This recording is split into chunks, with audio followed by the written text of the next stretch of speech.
Oke, ini beberapa ornamen yang biasa digunakan untuk memaparkan atau menginformasikan beberapa fakta dengan cara yang lebih menarik. Jadi contohnya misalnya jurnalis Twitter user.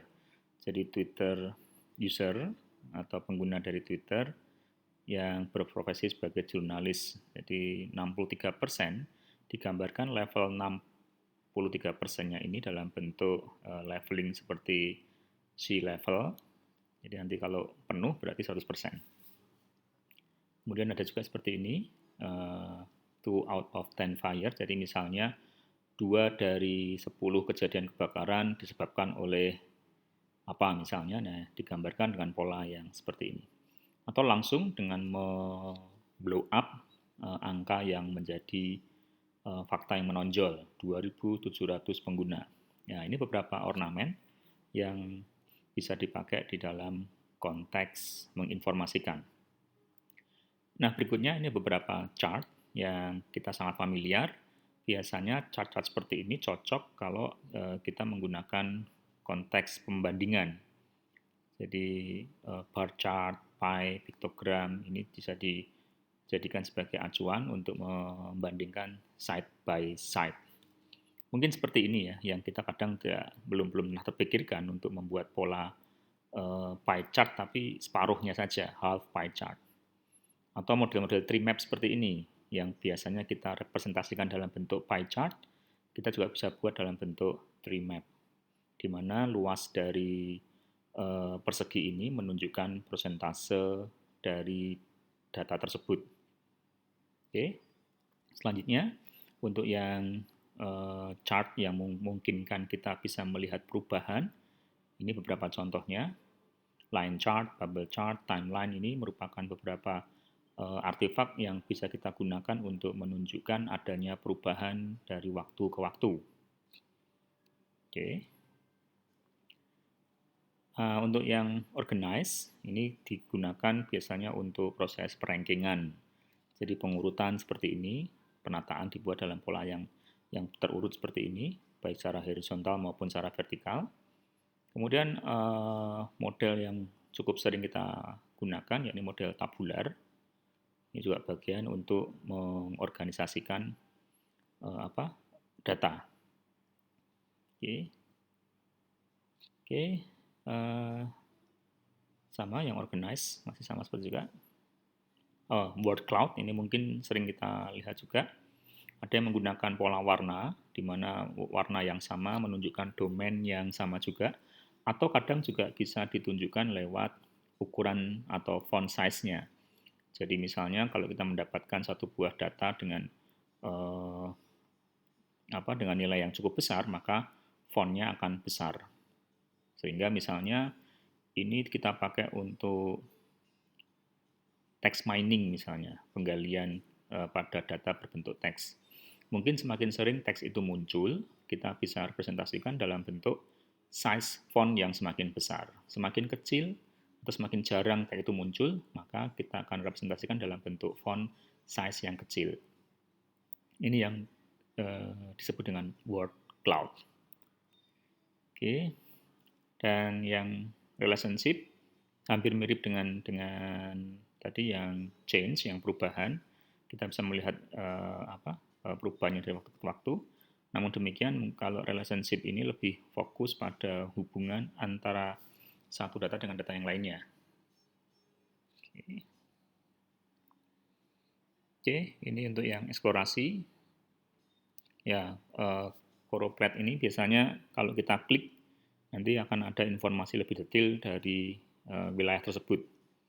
Kadang bisa ditunjukkan dalam bentuk pola-pola misalnya suhu, atau mungkin pada pendapatan kapital misalnya, itu juga bisa menggunakan pola-pola pewarnaan seperti ini.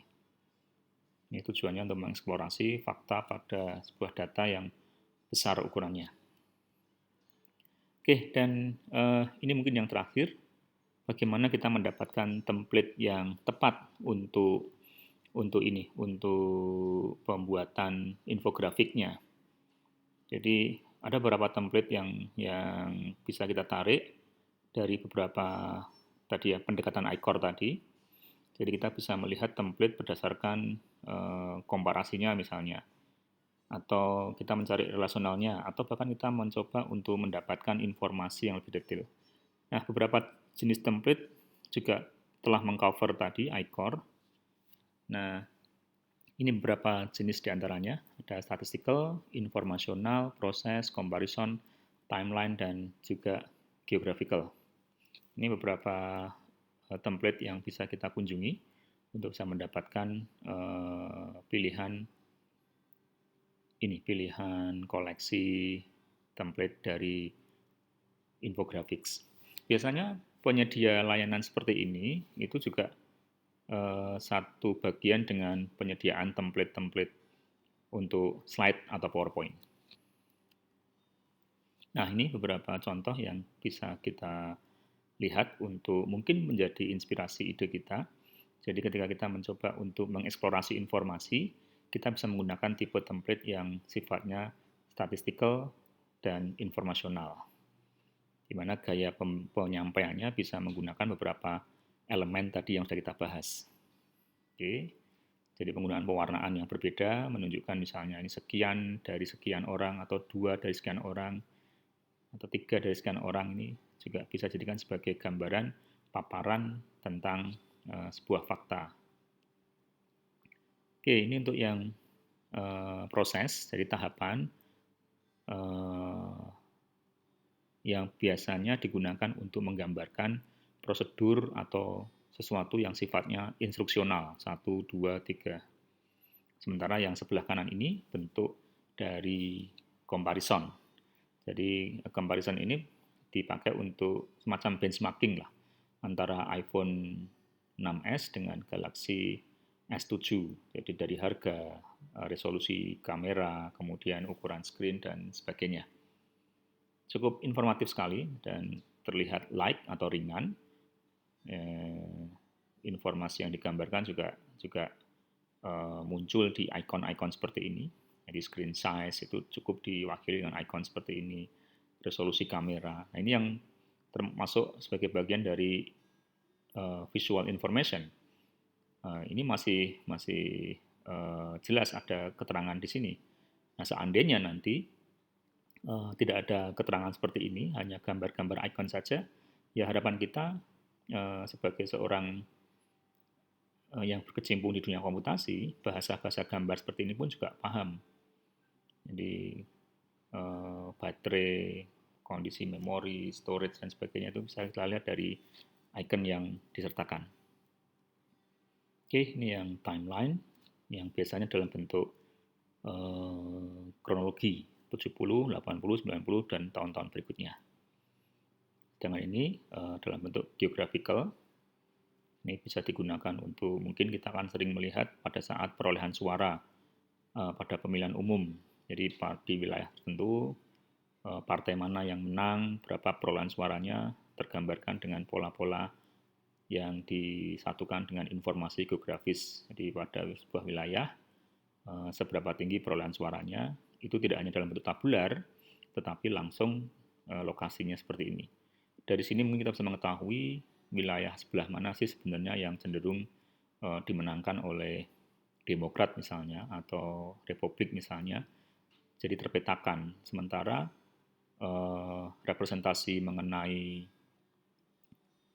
kaitannya lokasi dengan pemenangnya tidak bisa kita gambarkan dengan mudah kalau datanya kita sajikan dalam bentuk tabular. Oke, demikian tadi beberapa paparan sedikit mengenai infografik sebagai salah satu pilihan media untuk meningkatkan kemampuan literasi visual kita.